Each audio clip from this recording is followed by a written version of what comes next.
نماز حاجت اور نماز توبہ پڑھنے کا طریقہ۔ مسز عظیم سعودی عرب سے صلاۃ الحاجت اور صلاۃ التوبہ پڑھنے کا طریقہ بتا دیں۔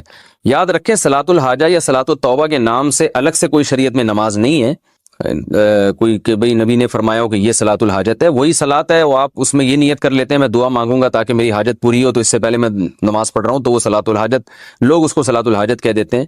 اور توبہ میں بھی یہی ہے کہ 2 رکعت پڑھ کے اللہ سے گناہوں کی معافی مانگی جائے، تو یہی نماز ہے جو 2 رکعتیں ہم عام طریقے سے پڑھتے ہیں، یہ کوئی الگ سے نمازیں نہیں ہیں۔ فجر عصر کے بعد صلاۃ الحاجت پڑھنا، کیا فجر یا عصر کے بعد صلاۃ الحاجت کے نفل پڑھ سکتے ہیں؟ فجر اور عصر کے بعد کسی قسم کی نفل نماز جائز نہیں ہے، اور یہ بھی سمجھ لیں صلاۃ الحاجت کے نام سے کوئی شریعت میں الگ سے نماز نہیں ہے۔ بس 2 رکعت آپ دعا مانگنے کے لیے پڑھیں کہ اللہ سے میں اپنی حاجت مانگوں گا، تو اس کو آج کل صلاۃ الحاجت کہہ دیا جاتا ہے، لیکن یہ کوئی الگ سے اسلام کی کوئی نماز نہیں ہے۔ تو باقی کوئی بھی نماز ہو، فجر اور عصر کے بعد نفل نماز اگر ہے تو وہ پڑھنا جائز نہیں ہے۔ صلاۃ التسبیح کی شرعی حیثیت۔ بہت سے لوگ کہتے ہیں کہ اسلام میں صلاۃ التسبیح کی کوئی حیثیت نہیں ہے، کیا یہ درست ہے؟ نمرہ بلال صاحبہ نے سوال پوچھا ہے۔ دیکھیں صلاۃ التسبیح کے بارے میں جتنی احادیث ہیں کوئی ایک بھی صحیح حدیث نہیں ہے، پہلی بات تو یہ۔ دوسری بات یہ کہ فقہا کا اصول ہے کہ ضعیف حدیثیں جب کثرت سے ہوں تو وہ درجہ حسن تک پہنچ جاتی ہیں، یعنی قابل قبول ہو جاتی ہیں۔ وہ اس بیس پہ اگرچہ صحیح حدیث ایک بھی نہیں ہے، لیکن کثرت سے حدیثیں ہیں، اگرچہ وہ ضعیف ہوں تو وہ مل کے ایک قوت مل جاتی ہے ان کو۔ اس بیس پہ جمہور علماء کا یہی مذہب ہے، یہی ان کا قول ہے، یہی ان کا فتویٰ ہے کہ صلاۃ التسبیح کو بالکل کالعدم قرار دے دینا یہ درست نہیں ہے۔ اس نماز کی ایک حیثیت ہے، یہ سنت عمل ہے، کیونکہ ضعیف روایتوں کی کثرت کی بیس پہ جو ہے وہ فتویٰ یہ دیا جائے گا کہ یہ نماز ثابت ہے، اور وہ فضیلت جو اس کی حدیث میں آتی ہے وہ فضیلت ثابت ہے۔ لیکن بعض علماء کا موقف یہ ہے کہ، اور میرا بھی رجحان انہی بعض علماء ہی کی طرف ہے، میں کوئی بہت بڑا عالم مفتی نہیں ہوں، لیکن ایک ٹوٹا پھوٹا سا رجحان اس طرف ہے میرا۔ وہ ابن تیمیہ رحمہ اللہ تعالیٰ نے جو بات کی ہے بڑی زبردست کی ہے، اور یہی بات ہمارے شیخ حضرت مفتی رشید احمد صاحب رحمہ اللہ بھی فرمایا کرتے تھے۔ حضرت نے تو ابن تیمیہ کی بات نقل نہیں کی، حضرت کی اپنی ذاتی رائے تھی مفتی رشید احمد صاحب کی جو مفتی اعظم تھے، اور حضرت مفتی تقی عثمانی صاحب، حضرت مفتی رفیع عثمانی صاحب دامت برکاتہم العالیہ کے استاذ رہے 8 سال، بڑے علم میں مشہور تھے۔ ان کا بھی رجحان اس طرف تھا کہ وہ بھی صلاۃ التسبیح کو نہیں مانتے تھے۔ اس کی وجہ یہ تھی کہ وہ یہ کہتے تھے کہ ٹھیک ہے درجہ حسن تک روایتیں پہنچ رہی ہیں، مگر ان روایتوں سے جو نماز ثابت ہو رہی ہے نا، وہ ان مشہور متواتر روایتوں کے بالکل اپوزٹ ہے، یعنی ان کے خلاف ہے۔ امام ابو حنیفہ رحمہ اللہ تعالیٰ کا اور فقہ حنفی کا جو اصول ہے خاص طور پر مسائل کے استنباط کا، وہ یہ ہے کہ جو اگر کوئی متواتر یا قطعی چیز ہمارے سامنے آ جائے احادیث سے، اس کے مقابلے میں اگر صحیح حدیث بھی اس کے خلاف ہوگی تو اس قوی کو ترجیح دی جائے گی۔ جیسے قرآن ایک متواتر ہے، اب قرآن سے اگر کوئی حکم ثابت ہو رہا ہے تو اگر حدیث صحیح حدیث سے بھی یعنی حدیث اگر صحیح بھی ہو اور اس کے خلاف چلی جائے گی تو احناف پھر قرآن کو لیتے ہیں، حدیث کو اس میں تعویل کر لیتے ہیں، کیونکہ قرآن قطعی ہے۔ تو اسی طرح بعض روایتیں کثرت سے ہوتی ہیں جن سے ایک حکم ثابت ہو رہا ہوتا ہے، ان کے اپوزٹ اگر ایک کوئی صحیح روایت بھی ہوتی ہے تو اس کو احناف اکثر رد کر دیتے ہیں یا اس میں تعویل کر لیتے ہیں کہ بھئی جو متواتر روایتوں سے جو چیز ثابت ہو رہی ہے وہ اس کے بالکل اگینسٹ ہے۔ تو صلاۃ التسبیح میں بڑا اشکال یہ ہوتا ہے کہ اس نماز کی جو کیفیت ہے اس میں بعض دفعہ ایسا عمل ہوتا ہے جس سے سجدہ سہو لازم آ رہا ہوتا ہے، یعنی عام نمازوں، مثال کے طور پر آپ جب یعنی سورہ فاتحہ کے بعد جب سورت شروع کرتے ہیں اور سورت ختم کرتے ہیں تو رکوع میں تاخیر سے جو صحیح حدیث سے ہمیں پتہ چلتا ہے، جو نبی کا معمول رہا ہے، وہ یہ کہ سورت ختم کرتے ہی آپ نے رکوع کیا ہے۔ تو اسی وجہ سے فقہا نے کہا ہے کہ اگر سورت ختم کرنے کے بعد آپ رکوع میں تاخیر کریں گے تو سجدہ سہو لازم ہو جائے گا۔ یہ کثیر صحیح حدیث سے یہ اصول نکالا ہے فقہا نے، جبکہ صلاۃ التسبیح اس کے اپوزٹ ہے۔ اس میں کیا ہوتا ہے کہ آپ تلاوت ختم کرنے کے بعد تسبیحات پڑھنا شروع کر دیتے ہیں، رکوع میں تاخیر لازم آ رہی ہوتی ہے۔ تو صحیح احادیث سے جو بات بے غبار روایات اور کثرت روایات سے جو بات ثابت ہو رہی ہے وہ یہ ہوتی ہے کہ سورت ختم کرتے ہی رکوع کرنا واجب ہے، تو اس میں کیا ہو رہا ہے کہ رکوع کرنا واجب نہیں ہے، تو یہ اگینسٹ ہو رہی ہے نا ان صحیح حدیث کے۔ اس لیے بعض علماء کا موقف یہ ہے کہ اگرچہ ضعیف روایتیں ہیں، کثرت سے ہیں، درجہ حسن تک پہنچی ہوئی ہیں، مگر اس سے جو نماز کی کیفیت ثابت ہوتی ہے وہ متواتر جو روایتیں ہیں ان سے ثابت ہونے والی کیفیت کے خلاف ہے۔ تو جو قوی ترین چیز ہے اس کو لیا جائے اور اس کے جو اپوزٹ اس کے جا رہی ہے اس کو ترک کر دیا جائے. اس بیس پر مفتی رشید احمد صاحب رحمہ اللہ تعالیٰ کی رائے تھی. حالانکہ انہوں نے کئی سال صلاۃ التسبیح پابندی سے پڑھی ہے، مگر جب ان کا رجحان اس طرف ہوا، یہ تحقیق کی طرف ان کا دماغ گیا، تو انہوں نے صلاۃ التسبیح چھوڑ دی. مگر منع نہیں کرتے تھے دوسروں کو، اس لیے کہ جمہور بہرحال اس کے قائل ہیں. تو میں بھی کسی کو منع نہیں کرتا، جو ہے وہ جمہور اس کے قائل ہیں، اور فقہ حنفی میں بھی فتویٰ اسی پر ہے کہ صلاۃ التسبیح پڑھنی چاہیے. تو لیکن بعض علماء بہرحال اس طرف گئے. اور پھر میں نے بعد میں علامہ ابن تیمیہ رحمہ اللہ تعالیٰ کی تحقیق پڑھی، انہوں نے بھی یہ بات لکھی ہے کہ لم یثبت مثلہ بمثلہ، کہ جس قسم کی نماز ان روایتوں سے ثابت ہو رہی ہے صلاۃ التسبیح والی، تو اس جیسی نماز جو صحیح روایتوں کے بالکل اگینسٹ جا رہی ہے، اس کے لیے بہت مضبوط دلیل ہونی چاہیے. تو یعنی اتنی کمزور دلیل سے وہ ثابت اس کو نہیں کیا جا سکتا، کیونکہ یہ صحیح روایتوں کے اگینسٹ جا رہی ہے. یعنی جو مفتی رشید احمد صاحب کہا کرتے تھے، تو ابن تیمیہ رحمہ اللہ کی رائے بھی میں نے دیکھی کہ وہ بھی بالکل اس کے مطابق ہے. لیکن بہرحال جمہور اس کے قائل ہیں. علامہ ناصر الدین البانی رحمہ اللہ تعالیٰ وہ صلاۃ التسبیح کے قائل ہیں، اور انہوں نے اس مسئلے میں عبداللہ ابن مبارک رحمہ اللہ کی تقلید کی ہے، اور بالکل واضح لفظوں میں تقلید کی ہے. ان کی تحقیق جو میں نے پڑھی تو انہوں نے بتایا کہ اگرچہ ضعیف روایتیں، لیکن عبداللہ ابن مبارک رحمہ اللہ تعالی جیسا محدث، وہ کہتے ہیں جب وہ پڑھا کرتے تھے تو پھر ہم اس کو سنتی سمجھتے ہیں. تو یعنی کیونکہ عبداللہ ابن مبارک بہت بڑے محدث تھے، فقیہ بھی تھے، تو انہوں نے کہا کہ عبداللہ ابن مبارک نے چونکہ اس نماز کو افضل سنت قرار دیا، ثابت قرار دیا ہے، تو اتنے بڑے محدث کی رائے کو میں فالو کر رہا ہوں. تو انہوں نے اس تقلید کا لفظ تو ذکر نہیں کیا، لیکن انہی کی تقلید میں، تقلید اسی کو کہتے ہیں کہ آپ کسی پر اعتماد کر کے، کہ بھئی جب اتنا بڑا آدمی ایک چیز پہ فتویٰ دے رہا ہے تو میں بھی اس پر اعتماد کرتا ہوں.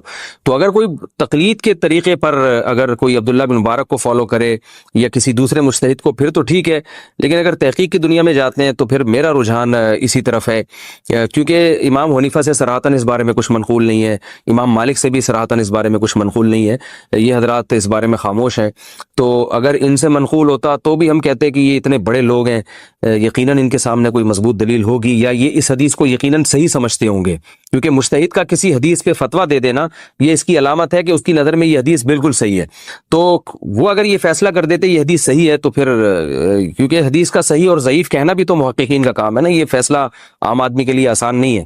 تو اس بیس پر میرا اپنا جو ذاتی رجحان ہے وہ یہی ہے کہ صلاۃ التسبیح کوئی پڑھ رہا ہے تو ٹھیک ہے، جمہور کے قول پر عمل کرے، دونوں طرف دلائل ہیں. لیکن میرا جو رجحان ہے کہ جب صحیح احادیث سے جو نمازیں ثابت ہیں وہ اتنی کثرت سے ہیں، جو بالکل بے غبار روایات ہیں، اور ان میں اتنا ثواب ہے، تو بھائی جو کمزور چیز ہے اگر بہت وقت بچ جائے تو اس کی طرف آئیں اور صحیح حدیث کو فالو کریں، تو میرا خیال ہے زیادہ اچھا ہے.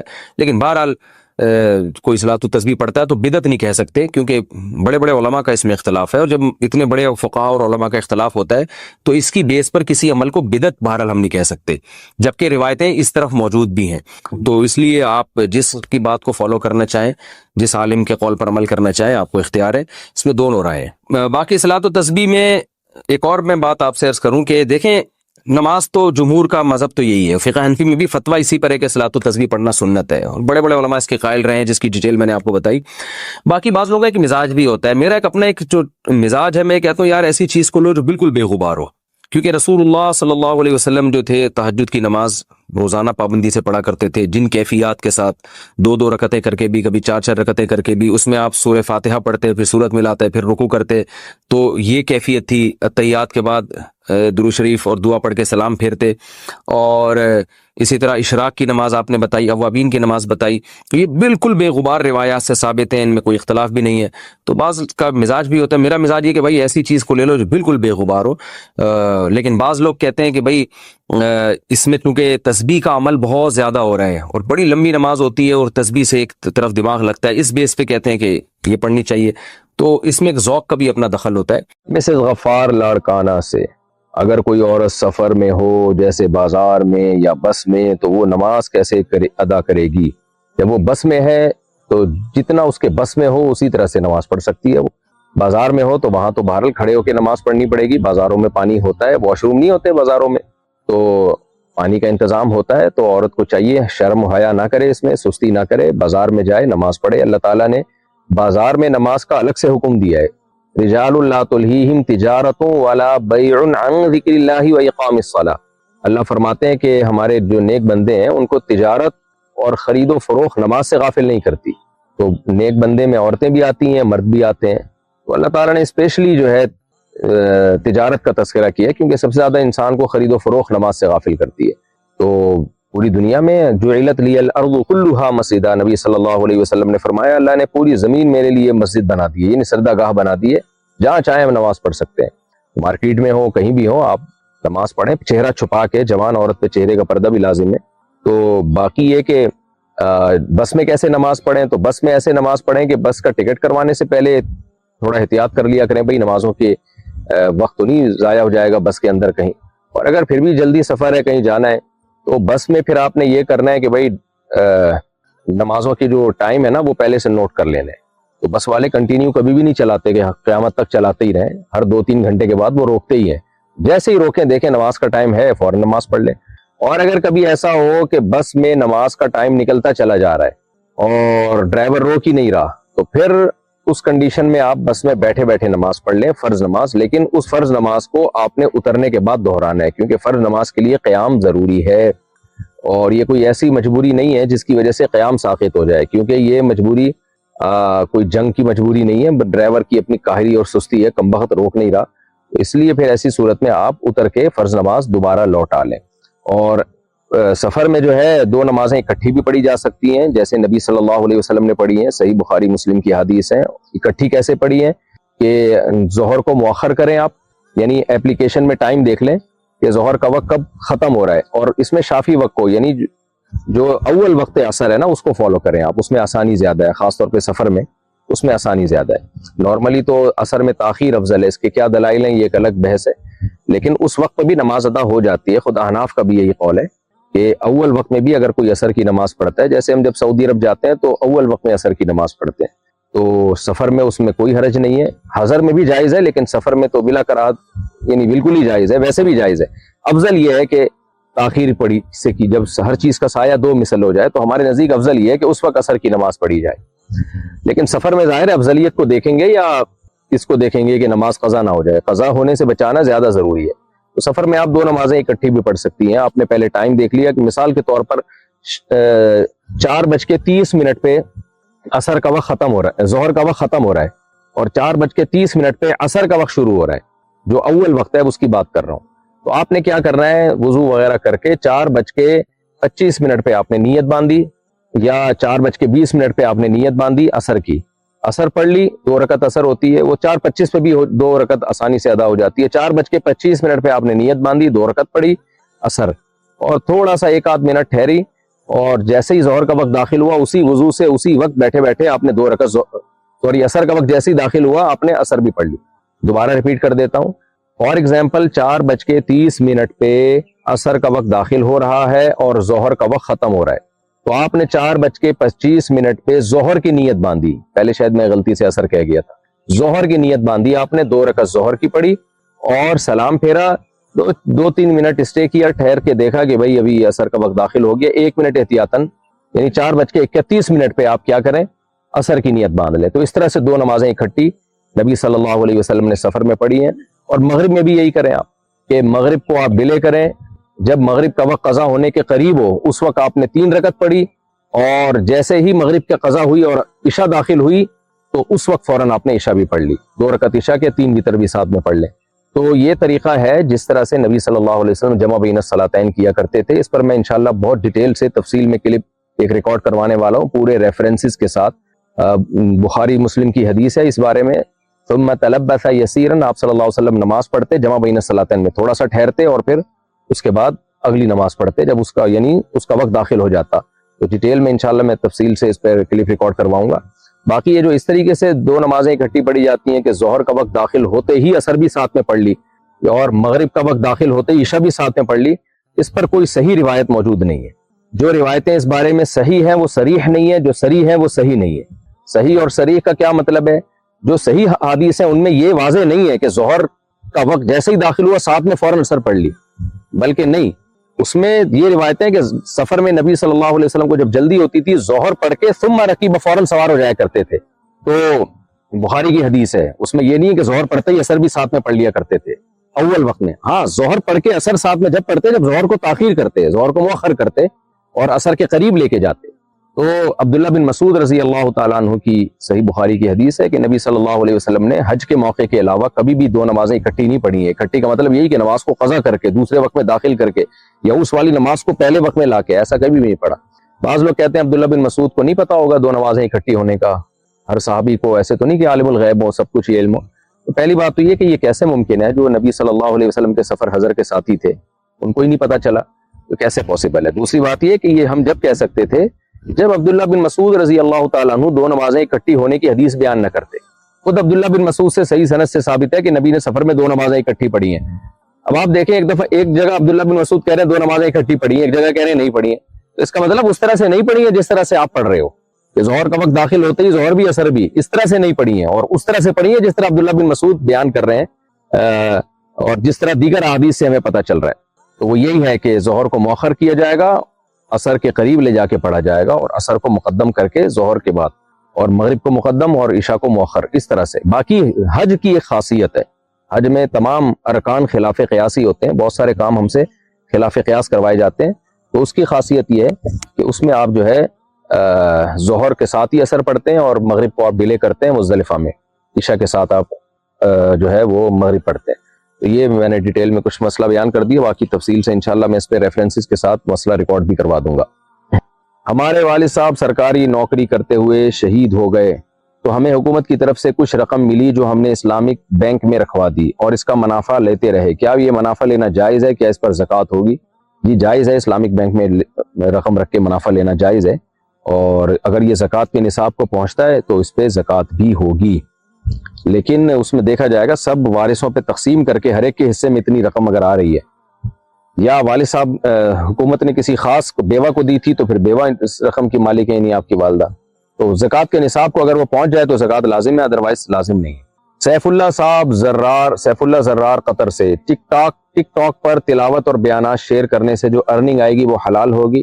ارننگ کا تعلق اس سے ہے, آپ کے ایڈ سے ہے. تو ایڈ میں اگر جائز چیز کو پروموٹ کیا جا رہا ہے ایڈورٹائزمنٹ میں, شراب کا ایڈ نہیں ہے, سودی بینک کا ایڈ نہیں ہے, تو جائز چیز کو پروموٹ کیا جا رہا ہے تو اس کی ارننگ حلال ہے. اور اگر شراب کا ایڈ چل رہا ہے, خنزیر کے گوشت کا ایڈ چل رہا ہے تو وہ ناجائز ہے. تو اب ٹک ٹاک میں مکس ایڈ آ رہے ہوتے ہیں, تو اس لیے آپ اس کی ارننگ لے کے چند فیصد 2.5% یا 5% تک صدقہ کر دیں, تاکہ جو اس میں حرام شامل ہوا ہے آپ کا مال اس سے بچ جائے, تو پھر یہ جائز ہے. کھڑے ہو کر وضو کرنا جائز ہے یا نہیں؟ جائز ہے بھائی. کیا ریلز پر بغیر میوزک کے سانگز لگانا جائز ہے جبکہ اس کے الفاظ بھی بیہودہ نہ ہو بلکہ صرف پیار محبت کی شاعری ہو؟ یہ جو گانے بجانے ہیں ان سے ایوائڈ کرنا چاہیے, کیونکہ اس سے انسان بے حیائی کی طرف مائل ہوتا ہے, چاہے وہ بغیر میوزک کے ہی کیوں نہ ہو. لوگوں میں ایک شوق اور رغبت پیدا ہوگا, جب وہ گانا سنیں گے تو وہ چاہیں گے سچی مچی والا گانا نکال کے دیکھیں کہاں سے ملے گا یہ ہمیں. اس لیے اس سے ایوائڈ کریں آپ, یہ چیز گناہ کا ذریعہ ہونے کی وجہ سے ٹھیک نہیں ہے, جائز نہیں ہے. انجم بمبئی سے, واشنگ مشین میں ناپاک کپڑے دھلے ہوئے ہوں تو پاک کپڑے دھونے سے پہلے واشنگ مشین کو پاک کرنا ہوگا. واشنگ مشین کو پاک کرنے کا کیا طریقہ ہوگا؟ بھائی جب کپڑے دھلتے ہیں اس میں, اور جب کپڑوں سے پانی 2-3 دفعہ نکالا جاتا ہے, 3 دفعہ پانی جو ہے نا مشین کو بھرا جاتا ہے, پھر پانی نکالا, پھر بھرا گیا, پھر پانی, تو اس سے کپڑے بھی پاک ہوتے ہیں, مشین بھی پاک ہو جاتی ہے. تو پھر بھی اگر ایک دفعہ پانی یوں کر کے ڈالیں اور نیچے سے نکال دیں اس کو, یعنی جاری کر دیں پانی, تو بالکل بے غبار طریقے سے پاک ہو جائے گی, شک وہم بھی دور ہو جائے گا. نیچے مشین کا پائپ کھول دیں آپ, اور ایسے اوپر سے پانی ڈالا اور نیچے سے نکل رہا ہے, تو جاری پانی پاک ہوتا ہے, اس سے کپڑے بالکل وہ مشین بالکل پاک ہو جائے گی. محمد نعمان انڈیا سے, اسپورٹس کھیلتے ہوئے شارٹس پہننا کیسا ہے؟ ایسے شارٹس کے گھٹنے بھی کھلے ہوئے ہوں مرد کے, یہ جائز نہیں ہے. ناف سے لے کے گھٹنے تک کا ایریا مرد کے لیے چھپانا فرض ہے, کھیل کود میں اس کو ظاہر کرنا جائز نہیں ہے. محمد نعمان, اچھا کیا زکوٰۃ کے پیسوں سے بچوں کے اسکول میں کھانا کھلا سکتے ہیں؟ نہیں کھلا سکتے. زکوٰۃ کے لیے فقیر کو, غریب کو مالک بنانا ضروری ہے. جب ہم زکوٰۃ کے پیسوں سے غریب کو کھانا کھلاتے ہیں تو وہ کھانے کا مالک نہیں بنتا, مالک آپ ہی ہوتے ہو, آپ کا کھانا وہ کھا رہا ہوتا ہے, تو اس سے زکوٰۃ ادا نہیں ہوتی. تو اس کے لیے مالک بنانا ضروری ہے. اب مالک بنانے کا طریقہ یہ ہے کہ یا تو ان کو پکڑا دیے جائے پیسے, یا کھانا پکڑا دیا جائے کہ آپ اس کے مالک ہو, ڈبے میں نا پیک کر کے کہ بھئی یہ آپ کا ہے, اب آپ کھاؤ اس کو. اب اس کی مرضی وہ کھائے یا اس کو بیچے, اب آپ اس سے پوچھ نہیں سکتے, مالک کا مطلب یہ ہوتا ہے. دوسرا طریقہ یہ ہوتا ہے کہ آپ بچوں کے جو متولی ہیں, جیسے بچوں کے ماں باپ ہیں, ان کو آپ کہیں کہ ہم, چونکہ بچے نابالغ ہیں تو ان کے ماں باپ کا قبضہ بھی بچوں کا قبضہ ہی کہلائے گا, تو آپ ان کے ماں باپ سے, متولی سے یہ کہہ دیں کہ بھائی ہم آپ کو کھانا ملکیت میں دینا چاہتے ہیں، آپ کے بچوں کو ملکیت میں دینا چاہتے ہیں، تو آپ ہمیں اجازت دے دیں کہ آپ کی طرف سے آپ کسی کو وکیل بنا دیں، یا ہم کچھ پیسے آپ کے بچوں کو زکوٰۃ میں دینا چاہتے ہیں، تو آپ مدرسے کی مینجمنٹ کو وکیل بنا دیں، اپنی طرف سے نمائندہ بنا دیں کہ ہم یہ پیسے ان کو دیں گے، تو وہ مالک بن جائیں گے ان پیسوں کا، یعنی بچوں کی طرف سے مالک بنیں گے، اصل مالک بچے ہوں گے، وہ نہیں ہوں گے، یعنی بچوں کے نمائندہ ہو کے وہ اس پیسے پہ قبضہ کر لیں گے، تو پھر وہ انہی بچوں پہ وہ پیسہ خرچ کریں گے کھانے کی شکل میں۔ تو اگر وہ اس کی اجازت دے دیتے ہیں، بہتر ہے کہ مدارس میں تو ایسا ہوتا ہے کہ وہ بچوں سے بچوں کے والدین سے ایک تحریری ایگریمنٹ کروا لیتے ہیں کہ ہمیں جو بچوں کے لیے زکوٰۃ ملے گی، تو ہم بچوں کی طرف سے اس زکوٰۃ پہ قبضہ کریں گے، ہم یعنی ہم نہیں مالک بنیں گے، یعنی بچے مالک بنیں گے، لیکن ہم ان کے نمائندے وکیل بن کے اس پہ قبضہ کر لیں گے، تو ہماری بچوں کی ملکیت میں آ جائے گی وہ ہمارے ذریعے سے، اس کے بعد پھر ہم بچوں ہی کے مفاد میں اس کو خرچ کریں گے، اور اس میں ہمیں اجازت ہے ہم کھانا بھی کھلا سکتے ہیں۔ تو پھر اس طریقے سے یہ تدبیر جب آپ اختیار کریں گے تو پھر اس طریقے سے زکوٰۃ ادا ہو جائے گی۔ نارملی اگر غریب کو ایسے ہی دسترخوان لگا کے کھانا کھلا دیا زکوٰۃ کے پیسوں سے، تو اس سے زکوٰۃ ادا نہیں ہوتی۔ ڈبوں میں پیک کر کے یا تو اس کو مالک بنانا پڑے گا، یا یہ کہ غریب یا اس کے وکیل متولی، یعنی اگر غریب بالغ ہے تو خود اس کی پرمیشن سے، یا اگر وہ نابالغ ہے تو اس کے جو متولی ہیں ماں باپ کی پرمیشن سے آپ کو کسی کو وکیل بنانا پڑے گا کہ آپ اس کی طرف سے قبضہ کریں۔ اگر واٹس ایپ پر لڑکا لڑکی خود ہی ایجاب قبول کر لیں تو نکاح ہو جائے گا؟ نہیں ہوگا بھائی صاحب۔ محمد اقبال انڈیا سے، کیا شوہر طلاق دینے کے بعد بیوی کو بچوں کی وجہ سے اپنے پاس ازدواجی تعلق قائم کیے بغیر رکھ سکتا ہے؟ کیا اسے دیکھنے کا گناہ بھی ہوگا؟ طلاق کے بعد جوان بیوی کو شوہر اپنے گھر میں نہیں رکھ سکتا، کیونکہ اس میں گناہ کا بہت زیادہ خطرہ ہے۔ ہاں، بیوی اگر ایجڈ ہو اور شوہر بھی ایجڈ ہو تو اب ان میں کوئی خطرہ موجود ہی نہیں ہے۔ بعض دفعہ عورت بوڑھی ہو چکی ہوتی ہے، بعض دفعہ مرد بڈھا ہو چکا ہوتا ہے بیچارہ، تو اگر بیوی اتنی بوڑھی ہو چکی ہے کہ اس میں اب دلچسپی جنسی رغبت ہی ختم ہو چکی ہے مرد کو، اور کوئی خطرہ نہیں ہے میاں بیوی کے ایک سیکشول ریلیشن قائم ہونے کا، تو ایسی صورت میں طلاق کے بعد اس بیوی کو اسی گھر میں رکھا جا سکتا ہے، لیکن عورت پہ لازم ہوگا کہ اپنے شوہر سے وہ پردہ کرے، یعنی آخری درجے کا پردہ کہ صرف چہرہ کھول سکتی ہے، اگر ویسے تو چہرہ بھی چھپائے وہ بھی فرض ہے، لیکن بہت زیادہ مجبوری ہو تو آخری درجے میں اس کی مجبوری میں شاید کوئی گنجائش دی جا سکتی ہے۔ ایجڈ خاتون کی بات کر رہا ہوں، اس کے لیے، جوان عورت کے لیے تو چہرہ چھپانا فرض ہے بہرحال، اگر وہ ایجڈ خاتون ہے تو پھر اس کی گنجائش دی جا سکتی ہے کہ وہ چہرہ کھول لے، باقی سارا جسم اپنا چھپائے اس مرد سے، پھر بچے پال سکتی ہے وہیں رہ کے۔ سنسار پور انڈیا سے، مسلمان اپنے گھروں کے آس پاس کے علاقوں کو اور گلی محلوں کو بہت گندا رکھتے ہیں، صفائی کے بارے میں کچھ رہنمائی فرمائے۔ بھائی آپ نے سنسار پور انڈیا خاص علاقے کے مسلمانوں کا کہا ہوگا، ساری دنیا کے مسلمان ایسے نہیں ہیں۔ سعودی عرب ہم گئے ہیں، عرب بہت صاف ستھرا رکھتے ہیں اپنے گھروں کو۔ مسقط میں گیا ہوں، مسقط میں خاندانی قسم کی صفائی ہے، خود بھی صاف رہتے ہیں، گھروں کو بھی ایسے، گھروں میں جا کے ایسا لگتا ہے جیسے شہزادے گھوم رہے ہیں، ایسے صاف ستھرے، اور نظام بھی ایسا۔ پاکستان میں آپ آئیں، بہت سارے علاقے آپ کو گندے بھی ملیں گے، لیکن بہت سارے علاقے آپ کو ایسے خاندانی صاف ملیں گے، آپ بولو گے بھائی کیا یہ کوئی صفائی پہ روز بیان سنتے ہیں کیا یہ لوگ؟ اور ہر طرح ہی ہے، آپ جامع رشید کبھی آئیں خوشبو لگا کے، دارالعلوم کرنگی کبھی جائیں خوشبو لگا کے، آپ ایسی خاندانی صفائی ملے گی۔ آپ نے تو مسلمانوں کا امیج ہی خراب کر دیا کہ مسلمان گندے ہوتے ہیں، اور بہت سے غیر مسلم ایسے ہیں جب آپ ان کے علاقوں میں جاؤ آپ گندگی آپ بھول جائیں گے گندگی کہتے کس کو ہیں۔ تو اتنی گندگی ہوتی ہے کہ آپ کہیں گے گندگی تو آج ہم نے دیکھی ہے۔ تو ہر قوم میں اچھے بھی ہیں برے بھی ہیں، مسلمانوں میں بھی صاف ستھرے ہوتے ہیں اور گندے میلے بھی ہوتے ہیں، اور غیر مسلموں میں بھی صاف ستھرے بھی ہوتے ہیں اور گندے میلے بھی ہوتے ہیں۔ تو اس لیے آپ صفائی کے بارے میں کچھ رہنمائی کیا فرمائیں ان لوگوں کو، نالائقوں کو جو گندے رہتے ہیں۔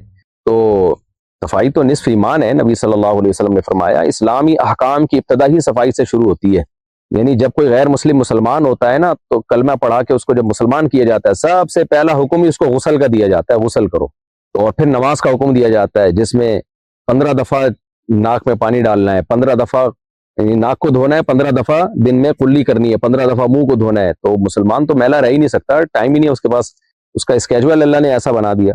تو پھر بھی اگر میلا رہ رہا ہے، گھر کے باہر گندگی گھر کے اندر گندگی، تو پھر یہ اس کا قصور ہے۔ اس کو ایسے ہی ہے جیسے بہت سے مسلمان اسلام کو فالو ہی نہیں کرتے، نام کے مسلمان ہیں، نماز نہیں پڑھتے، زکوٰۃ نہیں دیتے، جھوٹ بولتے ہیں، شراب پیتے ہیں، تو گندے میلے بھی وہی مسلمان ہیں جو اسلام کو فالو نہیں کر رہے۔ ان کو یہی کہا جائے گا بھائی نصف ایمان ہے، آدھا اسلامی صفائی ہے نبی صلی اللہ علیہ وسلم کی حدیث کے مطابق۔ میرے شوہر کی پہلی بیوی کا انتقال ہو گیا تھا، اس کے بچوں کو میں نے پالا اور ان کی شادیاں بھی کی ماشاءاللہ۔